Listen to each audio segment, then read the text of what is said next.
चलो देखो ध्यान देना, पिछली क्लास में, हाँ देखो, कल वाली क्लास में जो मैंने डिस्कस किया था, मैंने कल स्टार्ट किया था concept of provision for tax. और प्रोविजन फॉर टैक्स के अंदर मैंने आपको बताया था प्रोविजन फॉर टैक्स हम लोग इस पॉइंट पे ऐड करते हैं। ऐड करने का बेसिक कंसेप्ट होता है, क्योंकि हमको net profit before tax and extra ordinary item calculate करना है।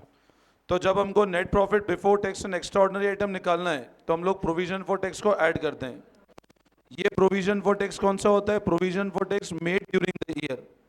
ये कौन सा होता है? जो प्रोविजन हमने बनाया है इस साल में, ठीक है ना। फिर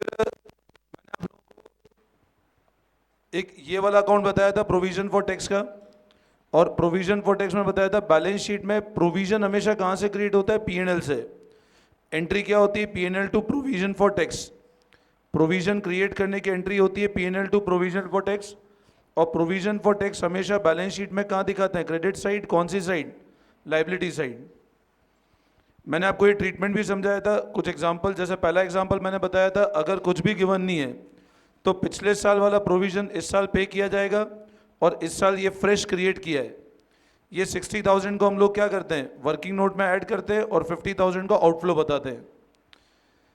ये मैंने बताया था 60,000 लेजर में क्या इंडिकेट करता है? प्रोविजन जो अपन ने बनाया है इस साल, और उसको ऐड करेंगे नेट प्रॉफिट में to arrive at net profit before tax and extra ordinary item. 50,000 tax जो पे किया वो आउटफ्लो बताएंगे ऑपरेटिंग के अंदर। सेकेंड एग्जाम्पल बताया था जहां पे ऑलरेडी इंफॉर्मेशन गिवन थी पेमेंट की। तो पेमेंट की इंफॉर्मेशन गिवन है तो हम लोग इस तरह लेजर बनाते हैं, ठीक है। तो ये वाले फिगर को हम लोग ऐड करेंगे और इसको आउटफ्लो बताएंगे। इसमें कोई डाउट? अब लिखो एग्जाम्पल नंबर 3। लिखो example number 3। Write down example number 3।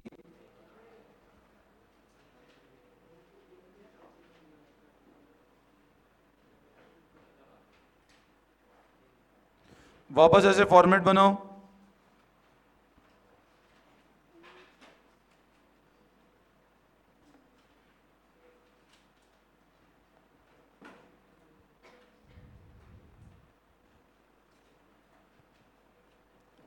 लिखो प्रोविजन फॉर टैक्स,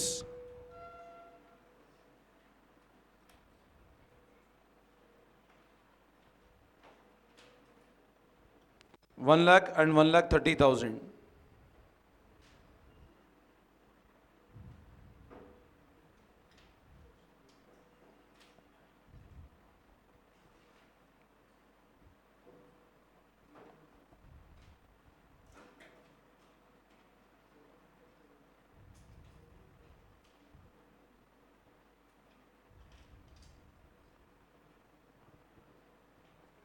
बनाओ फॉर्मेट फटाफट। ओपनिंग प्रोविजन 1 लाख है, क्लोजिंग प्रोविजन 1,30,000 है। प्रोविजन फॉर टैक्स प्रोवाइडेड और made during the year was 90,000। मतलब आपने कितना प्रोविजन बनाया है इस साल का? 90,000 का प्रोविजन बनाया है। अब ध्यान रखना, ये वो फिगर है जो कहां से क्रिएट किया है अपन ने? पीएनएल से। यहाँ पे पेमेंट की इंफॉर्मेशन नहीं है, यहाँ पे ये फिगर गिवन है कि जो कहां से क्रिएट किया आपने? पीएनएल से। तो वापस लेजर बनाओ प्रोविजन फॉर टैक्स का। ये सबने कॉपी कर लिया? देखो show treatment in cash flow.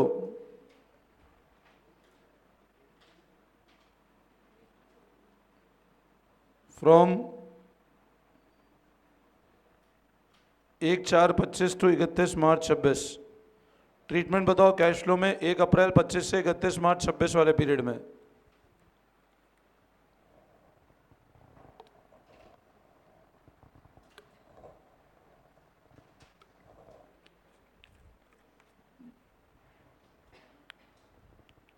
Format बना लिया?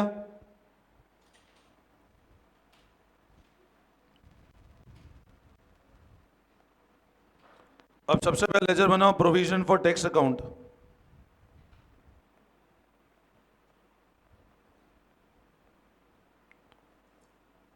ओपनिंग बैलेंस लिखो। कितना है ओपनिंग बैलेंस बताओ? 1 लाख का। क्लोजिंग बैलेंस लिखो। 31।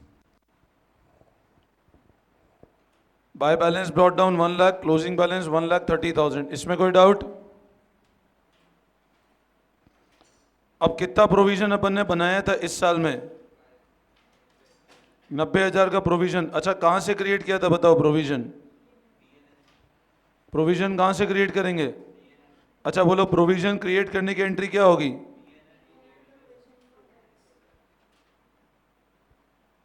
कितने रुपए?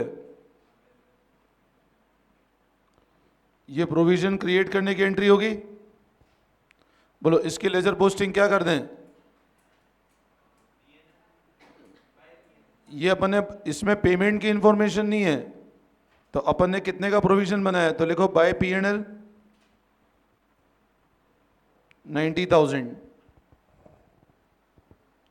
तो अब डिफरेंस का फिगर क्या आ जाएगा?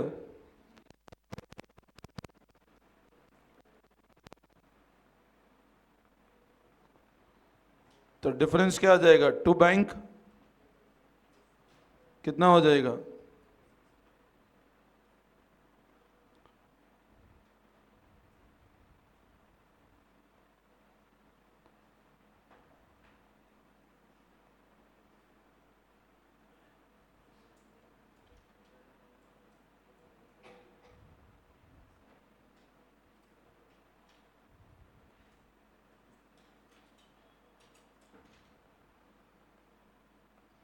60,000 tax paid will be shown as outflow under operating activity.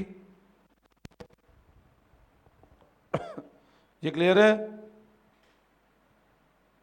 और फ्रेश प्रोविजन क्रिएट कितना किया?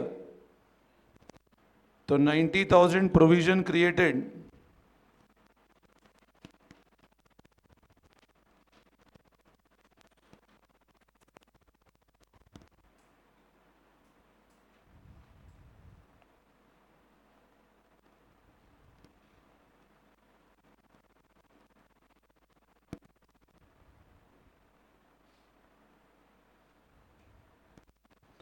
$90,000 जो प्रोविजन क्रिएट किया वो ऐड करेंगे to arrive at net profit before tax and extra ordinary item.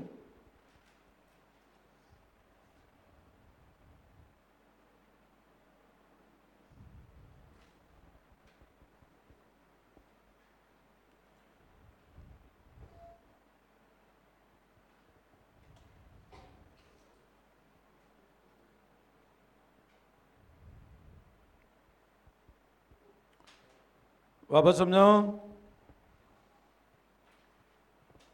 Any doubt? देखो, 1 लाख का ओपनिंग फिगर है, 130 का क्लोजिंग है। आपने फ्रेश प्रोविजन बनाया कितना इस साल का? तो आपका टोटल बैलेंस कितना होना चाहिए? 190, जबकि हो कितना रहा है? 130। मतलब पेमेंट कितने का हुआ है? हाँ, मतलब बैलेंस में कैसे है मतलब? हाँ बोलो। देखो, 1 लाख का ओपनिंग फिगर था, 90 का प्रोविजन बनाया, टोटल कितना दिखना चाहिए? 190 का। दिख कितना रहा है? 130। 60,000 का पेमेंट हुआ है, ठीक है ना? तो ये जो पेमेंट हुआ ये तो आउटफ्लो है, और जो फ्रेश बनाया है उसको ऐड करेंगे। Any doubt? कोई कंफ्यूजन?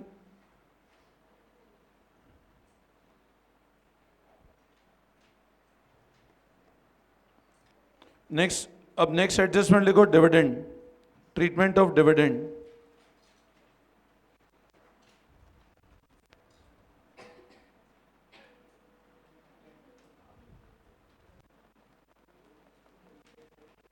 जैसे अपन ने पहला पढ़ा था प्रोविजन फॉर टैक्स का, अगला लिखो ट्रीटमेंट ऑफ डिविडेंड। अब ये ध्यान रखना, ये जो डिविडेंड है ना, ये दो पार्ट में डिवाइडेड है। एक तो होता है इंटरिम, और एक होता है प्रपोज या फाइनल। डिविडेंड दो पार्ट में डिवाइडेड है, पहला तो इंटरिम और सेकंड प्रपोज और final dividend.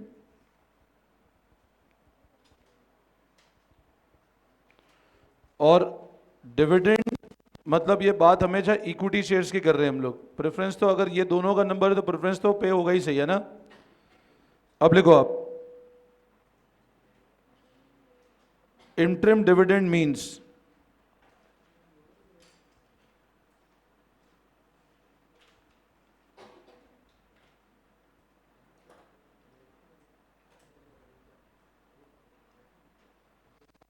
dividend at the mid of the year.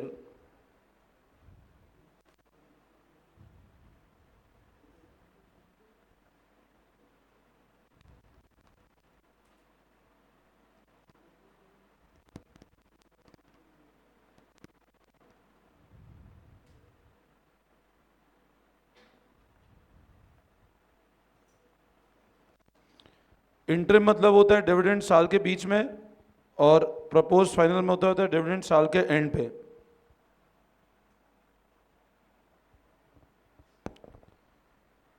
तो अगर साल के एंड पे डिविडेंड है तो वो कहलाएगा प्रपोज डिविडेंड, और साल के बीच में डिविडेंड है तो कहलाएगा इंटरिम डिविडेंड।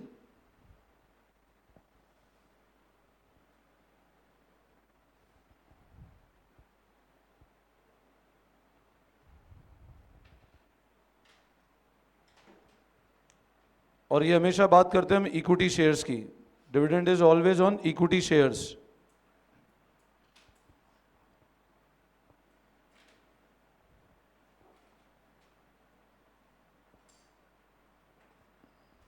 ठीक है, अब क्या होता है, जैसे हमने बात किया इंटरिम का, तो इंटरिम मतलब क्या हुआ, डिविडेंड साल के बीच में, और प्रपोज और फाइनल मतलब क्या हुआ, डिविडेंड साल के एंड पे। डिविडेंड को लेकर एक दो पॉइंट हमेशा ध्यान रखना। देखो, इंटरिम डिविडेंड, जैसे मैं डिविडेंड की बात करता हूं, हर कंपनी की साल के एंड पे एजीएम होती है। एजीएम मतलब होता है एनुअल जनरल मीटिंग, और एजीएम पे जनरली कंपनी डिविडेंड क्या करती है, प्रपोज करती है।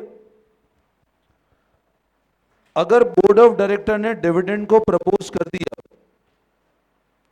तो एजीएम पे डिविडेंड जनरली क्या हो जाएगा, अप्रूव हो जाएगा।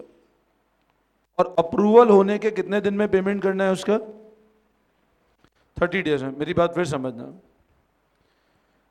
इंटरिम डिविडेंड मतलब हुआ, जैसे मान लो कंपनी को साल भर में ऐसा लगा, अज्यूम करो जैसे मान लो ये अपना साल है, अपने को ऐसा लगा अपना प्रॉफिट बहुत अच्छा हो रहा है इस साल, और शेयर होल्डर को साल के बीच में कोई डिविडेंड दे देना चाहिए। अब ईयर रनिंग है, अपने को ऐसा लगा कि इस साल अपना प्रॉफिट अच्छा हुआ, शेयर होल्डर को साल के बीच में कोई डिविडेंड दे देना चाहिए, और कंपनी इससे एग्री करती कि नहीं यार अच्छा प्रॉफिट है और शेयर होल्डर डिविडेंड देना चाहिए, तो इसको इंटरिम को एजीएम पे ले जाने की जरूरत नहीं है। कंपनी के बोर्ड ऑफ डायरेक्टर के पास ये पावर होता है कि अगर कंपनी का प्रॉफिट अच्छा है तो वो interim dividend during the declare भी करेंगे, और उसको क्या कर देंगे, वो इंटरिम मतलब नाम बता रहा है, साल के बीच में डिविडेंड है। मान लो ये अपना ईयर चल रहा था, अज्यूम करो सितंबर के मंथ में कंपनी को ऐसा लगा प्रॉफिट बहुत अच्छा है और डिविडेंड दे देना चाहिए, तो उन्हें साल के बीच में कोई डिविडेंड डिक्लेयर कर दिया और बोला ये हम लोग इस साल पे कर देंगे। अब ये ध्यान रखना, इंटरिम डिविडेंड मतलब ऐसा डिविडेंड जो बीच साल के बीच में डिक्लेयर किया, और अगर साल के बीच में डिक्लेयर किया तो पेमेंट भी साल के बीच में हो जाएगा उसका। मतलब जैसे मान लो आपको ऐसा गिवन है कि इंटरिम डिविडेंड है 50,000 का,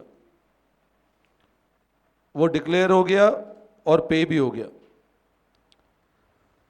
अब डिविडेंड के अंदर ये ध्यान रखना, एक बार अगर डिविडेंड डिक्लेयर किया तो कंपनी का रूल है उसको कितने दिन में पेमेंट करना पड़ेगा, कंपनी को 30 दिन में पेमेंट करना पड़ता है। इंटरिम डिविडेंड 50,000 डिक्लेयर भी कर दिया और पे भी कर दिया, लगा प्रॉफिट अच्छा हो रहा है अपन आराम से डिविडेंड दे देंगे, तो 50,000 का डिक्लेयर किया और पे कर दिया। अच्छा, डिविडेंड हमेशा अप्रोप्रिएशन होता है। डिविडेंड क्या होता है, हमेशा अप्रोप्रिएशन। अब आप एक चीज समझना, ये डिविडेंड को बताओ चार्ज कहां से करेंगे, आप बोलोगे सर चार्ज करेंगे कहां से, ये डिविडेंड को कहां से चार्ज करेंगे, पीएनएल अप्रोप्रिएशन अकाउंट से। तो आप जब पीएनएल अप्रोप्रिएशन अकाउंट बनाओगे वहां आप ऐसे एंट्री करोगे क्या,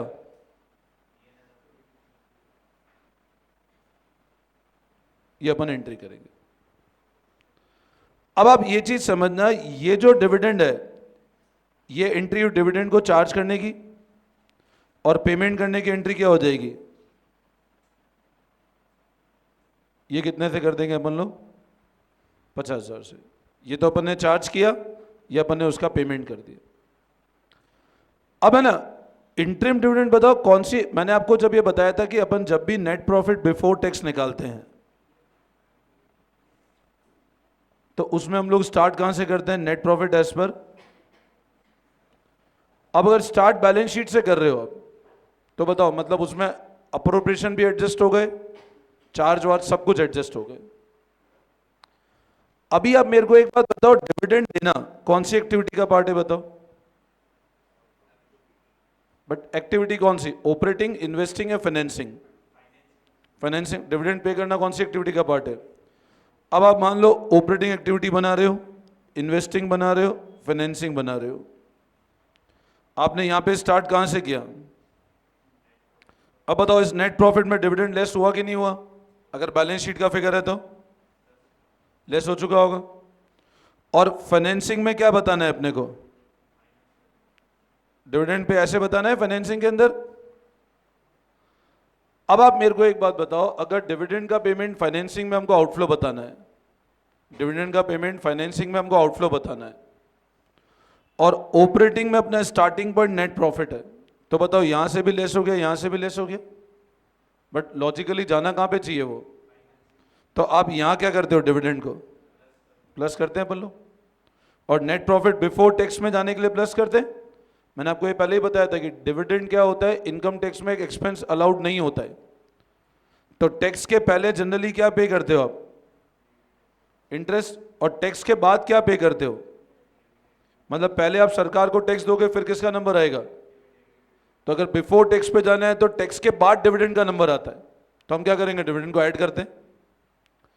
तो इंटरिम डिविडेंड का तो ट्रीटमेंट बहुत सिंपल है, आपको डायरेक्ट गिवन होगा। इंटरिम डिविडेंड साल के बीच में अपन ने डिक्लेयर किया और इसी साल पे भी कर दिया।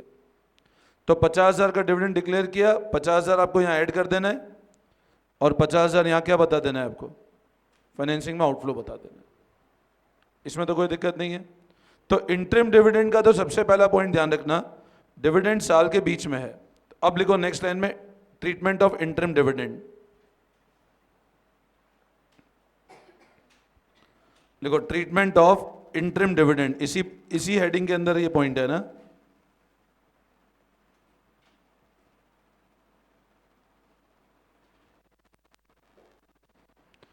ट्रीटमेंट ऑफ इंटरिम डिविडेंड,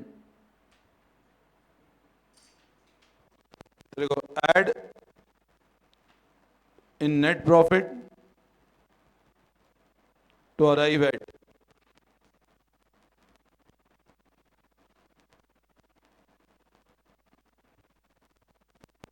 और शो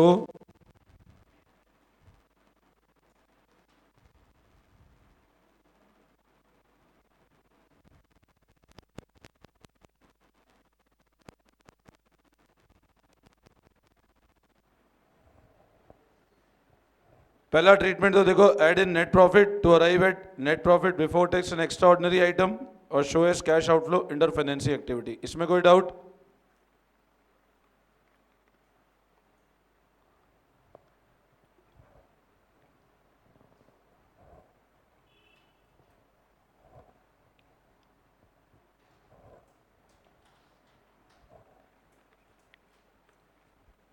इसमें कोई कंफ्यूजन? इंटरिम तो साल के बीच में डिक्लेयर किया, साल के एंड पे हमने क्या करा? मूवमेंट डिक्लेयर किया, 30 डे में आपने पेमेंट कर दिया। ये क्लियर है? अब लिखो नेक्स्ट, ट्रीटमेंट ऑफ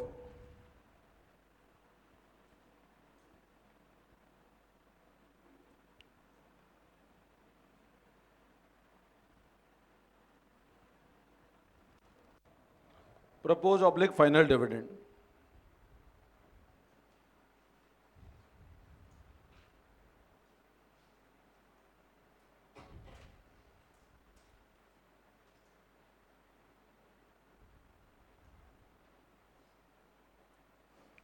अब लिखना, द फाइनल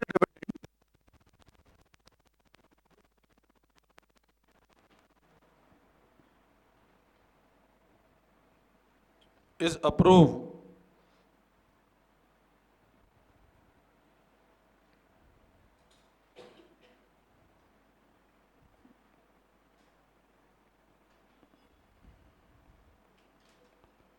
Declared.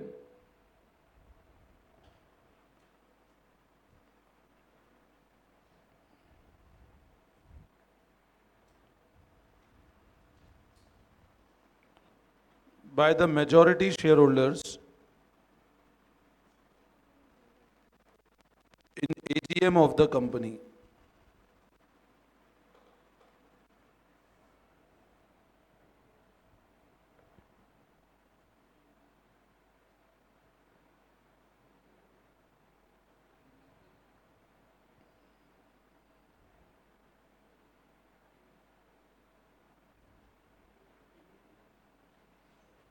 क्लियर है? अब देखो, प्रपोज और फाइनल डिविडेंड का कंसेप्ट क्या होता है, ये नोट कर लिया सबने? अब क्या हुआ, देखो यहां पर एक चीज समझना, ये नोटिंग कर लिया, ठीक है। अब मान लो आप लोग कैश फ्लो स्टेटमेंट बना रहे हो 31 मार्च 25 से 31 मार्च 26 का, ये वाले पीरियड का हम कैश फ्लो बना रहे हैं। आपको एडजस्टमेंट क्यों है? प्रपोज डिविडेंड फॉर 24-25 2 लाख और 25-26 5 लाख। अब है ना, आप एक चीज समझना, प्रपोज डिविडेंड 99.99% केस में आपको हमेशा एडजस्टमेंट में गिवन होगा।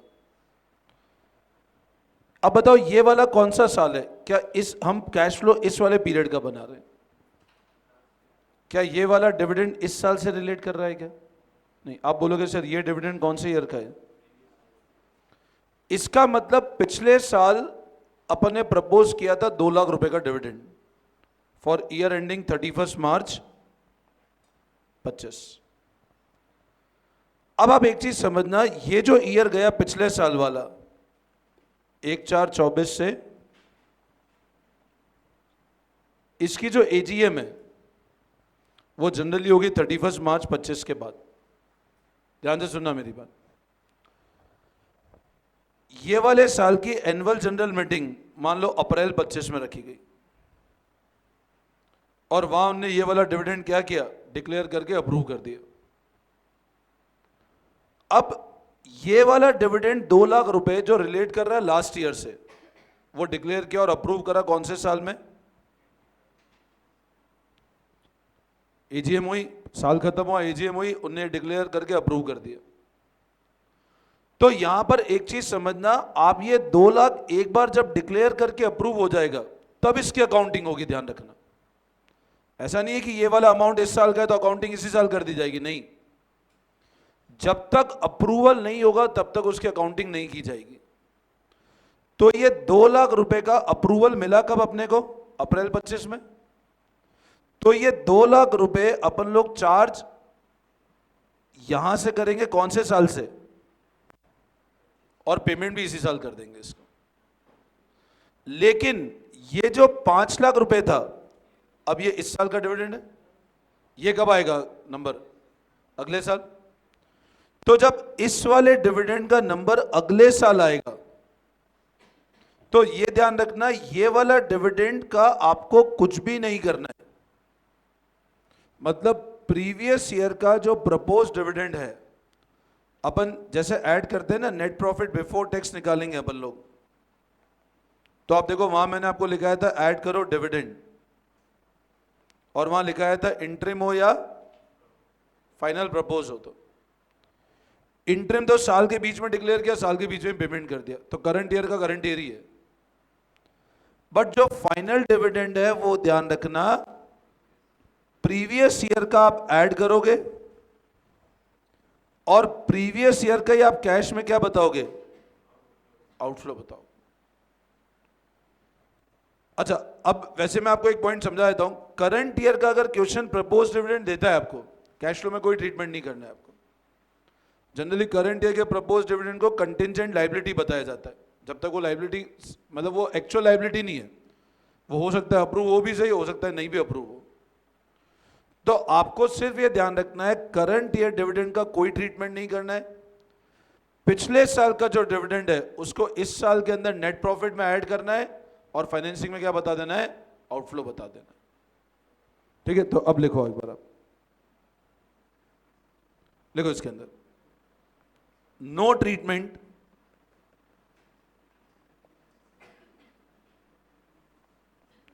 is to be done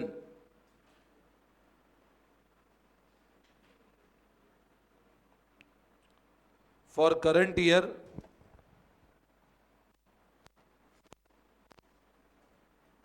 proposed dividend.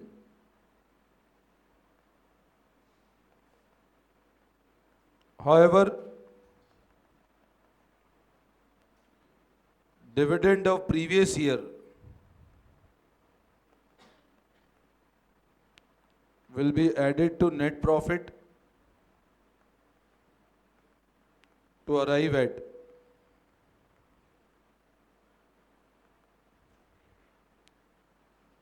and it will be shown as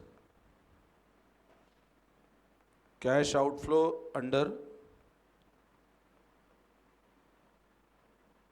financing activity.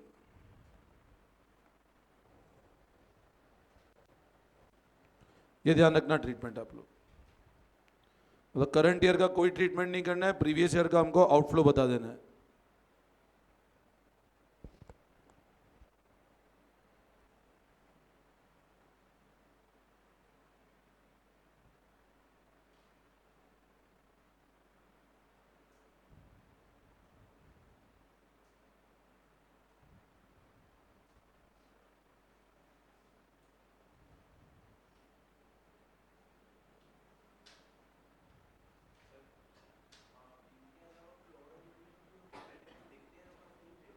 ये दो ही होंगे और कोई डिविडेंड होगा ही नहीं। प्रेफरेंस अगर इक्विटी का आ गया तो प्रेफरेंस तो बाय डिफॉल्ट हो ही जाएगा, है ना। हाँ, बोलो यहां तक कोई डाउट, एनी कंफ्यूजन? तो डिविडेंड का कंसेप्ट क्लियर है एक बार, ठीक है। अब आ जाओ पेज नंबर 5.19 पे, come to page number 5.19।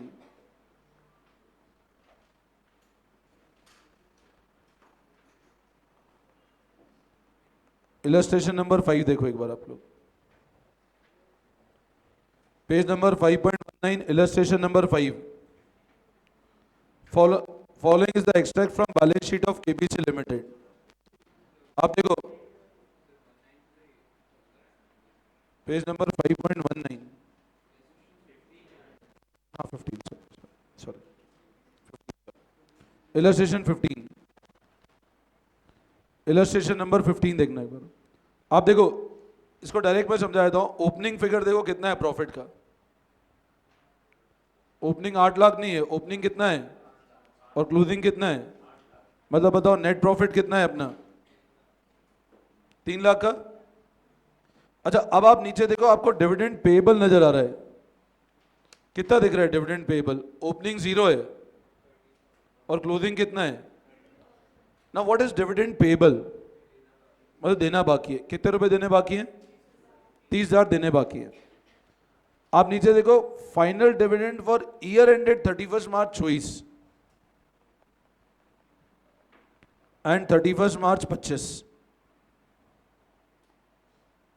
was 3 lakh and 3,50,000। अब ये वाली लाइन पढ़ो ध्यान से, final dividend for year ended 24 and year ended 25 3 lakh था और 3.5 लाख था। अब बताओ 31 मार्च 24 और 31 मार्च 25 का जो डिविडेंड था वो 3 लाख और 3.5 लाख था। तो मेरे को एक बात बताओ, अगर 3 लाख और 3.5 लाख का डिविडेंड है तो what does this 3 lakh indicate? Previous year का था और 350 कौन सा था? इसका कुछ नहीं करना है आपको। अब आपको बोल रहा है निकालना क्या है आपको? Net profit before tax. तो कितना ऐड करोगे? तो टोटल कितना आ गया? सिंपल। अच्छा एक चीज बताओ, आपको डिविडेंड पेबल नजर आ रहा है 30,000, ये क्या इंडिकेट कर रहा है? ये 30,000 देना बाकी है। देखो सुनना ध्यान से, ये तो आपका नेट प्रॉफिट था और ये क्या था आपका?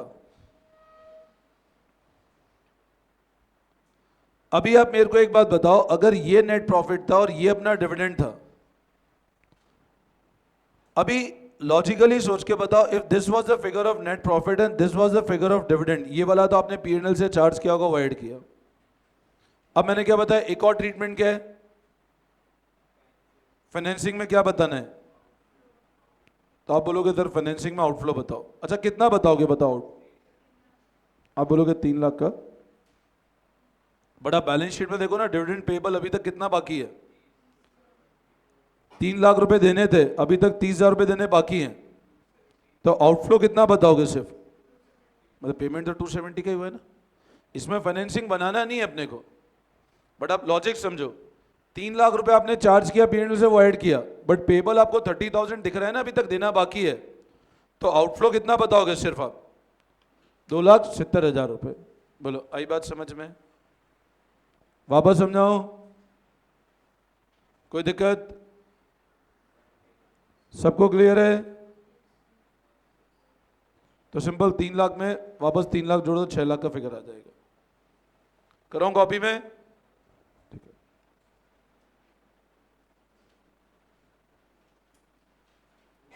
अब इसी तरह अगला इलस्ट्रेशन नंबर 16 देखो एक बार आप लोग। इलस्ट्रेशन नंबर 16 देखो एक बार आप। अब देखो पीएनएल में 2.5 लाख से कितना हो गया? देखो चेक करो, आपको दिख रहा है surplus balance of PNL 2.5 lakh से कितना हो गया? Now what does this indicate? आपने इस साल कितना प्रॉफिट कमाया? 2 लाख का प्रॉफिट कमाया। तो आप लिखोगे नेट प्रॉफिट एज पर 2 लाख रुपए। अब वापस एडजस्टमेंट पे आओ। Propose dividend on equity share for year ended 24 and year ended 25। अब बताओ 31 मार्च 24 के लिए और 31 मार्च 25 के लिए इस साल का कितना था और इस साल कितना है? Now what does this indicate? ये कौन सा था? करंट। ऐसा कुछ भी नहीं करना है। कितना ऐड करोगे? तो आप 1,50,000 तो प्रपोज डिविडेंड ऐड करो, ये लास्ट ईयर का। अच्छा आगे पढ़ो। इंटरम डिविडेंड 50,000 का था, तो क्या करें उसको?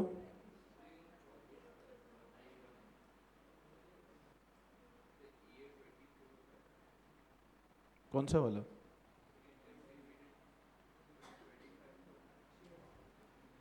Interim dividend on equity share was paid on 31 दिसंबर 2024। हाँ तो 31 दिसंबर 24 तो 24-25 में आएगा ना।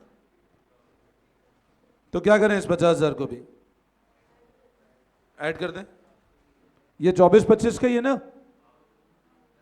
अपन 24-25 से कैश फ्लो बना रहे। अच्छा डिविडेंड है इक्विटी पे, मतलब एम्प्लॉय प्रेफरेंस पे तो हो गई सही। ऊपर देखो प्रेफरेंस कितना दिख रहा है? 5 लाख 5 लाख 5 लाख पे 10% कितना आएगा? 50,000। फिर आगे पढ़ो। डिविडेंड पेबल 20,000 है, उसका यहां तो कोई ट्रीटमेंट हो गई नहीं, बट फाइनेंसिंग में आउटफ्लो कितना बताएंगे बताओ? एक तो ये 50,000 तो आउटफ्लो आएगा फाइनेंसिंग में, ये 50,000 आएगा, और 1.5 लाख की अपन ने प्रपोज किया, 20,000 अभी तक देना बाकी है। देखो फाइनेंसिंग में आउटफ्लो कितना आएगा? 50,000 तो इंटरिम और 1,30 का फाइनल डिविडेंड। समझ आया? फाइनेंसिंग बनाना नहीं है इसमें, बट ध्यान रखना। तो इसमें क्या होगा? 2 lakh plus 1.5 lakh plus 50,000 plus 50,000 कितना है ये फिगर? 4.5 लाख। बोलो आई बात समझ में? करवाऊं क्या कॉपी में? बढ़िया कर लेना एक बार, है ना। तो इलस्ट्रेशन 16 पे लिख लो आप होमवर्क। इसी पैटर्न पे है ना, एक बार पेज नंबर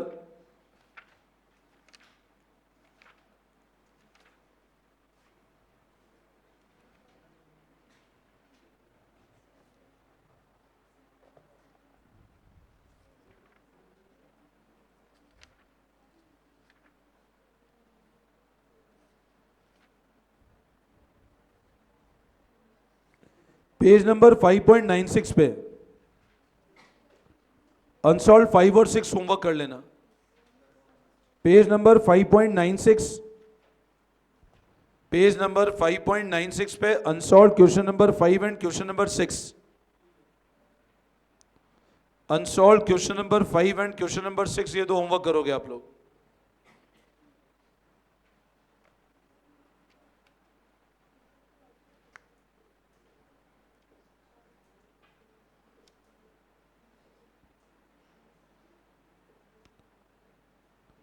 इलस्ट्रेशन नंबर 17 देख लो।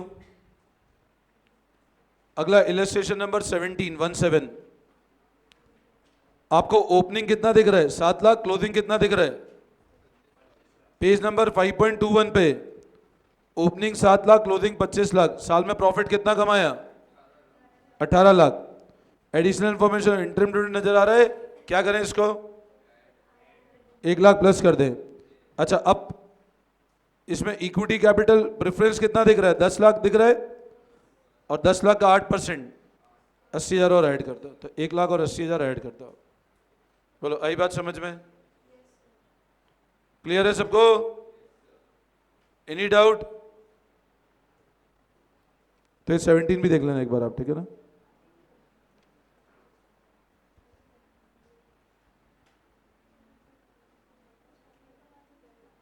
Now come to page number 5.23. Page number 5.23 illustration number 19 देखो। Come to page number 5.23 illustration number 19।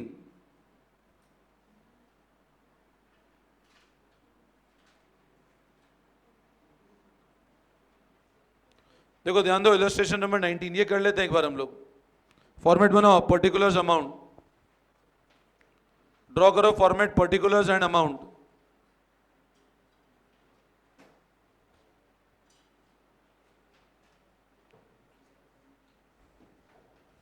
Format बनाओ, पर्टिकुलर्स एंड अमाउंट। अब आप है ना चेक करो, स्टार्ट करें क्वेश्चन। देखो ध्यान दो, आपको ओपनिंग प्रॉफिट कितना गिवन है? 2 लाख। और क्लोजिंग कितना गिवन है? देखो, ओपनिंग प्रॉफिट गिवन है 2 लाख का, क्लोजिंग प्रॉफिट गिवन है 672 का। मतलब बताओ साल में प्रॉफिट कमाया कितना? 4,72,000। ये क्लियर है? तो अब आप देखो, net profit as per balance sheet 472, ये क्लियर है? अच्छा, आपको कैलकुलेट करना क्या है? You need to calculate net profit before tax and extra ordinary item. आपको नेट प्रॉफिट बिफोर टैक्स और एक्स्ट्रा ऑर्डिनरी निकालना है, ध्यान से समझना। तो फॉर्मेट में बताओ क्या क्या ऐड करते हैं? Dividend, reserve, extra ordinary item debit हो गए तो। अच्छा, प्रोविजन पेमेंट वाला या जो बनाया अपन ने पीएनएल से? जो अपन ने प्रोविजन मेड किया। आउटफ्लो अपन अलग बताएंगे, यहां नहीं बताना है। नेट प्रॉफिट बिफोर टैक्स तक पेमेंट वाले के कुछ नहीं करना है अपने को। अब बताओ, 472 क्लियर है? अब पहला फिगर पढ़ो, ट्रांसफर टू रिजर्व। देखो आप, transfer to reserve 2 lakh add कर दिया। चेक करो, ट्रांसफर टू रिजर्व समझ में आता है 2 लाख का? Next, propose dividend for previous year. देखो आप, प्रीवियस ईयर का 180 क्लियर है? Interim dividend paid during the year, इस साल का इंटरिम डिविडेंड कितना है? देख लो 144, ये क्लियर है? Provision for tax made during the year. Question देख लो एक बार आप पहले, फिर आप कर लेना। देखो 1 बाय 1। ट्रांसफर रिजर्व ऐड करना समझ आता है? प्रपोज एंड प्रीवियस ईयर का ऐड कर दिया। इंटरिम डिविडेंड हमने ऐड कर दिया। प्रोविजन जो बनाया वो ऐड कर दिया। बस तो आ गया 11 लाख। पेमेंट का कोई मतलब ही नहीं है, यहाँ पे पेमेंट का कुछ करना ही नहीं है अपने को।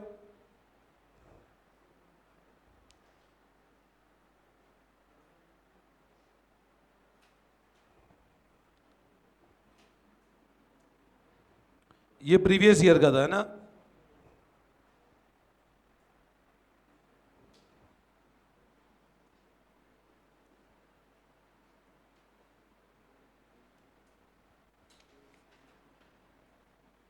बोलो, इसमें कोई डाउट?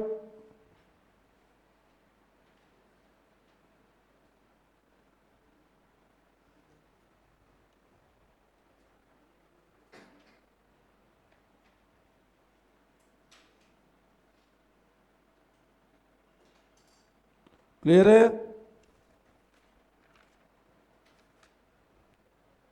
ठीक है, यहां तक कोई कंफ्यूजन?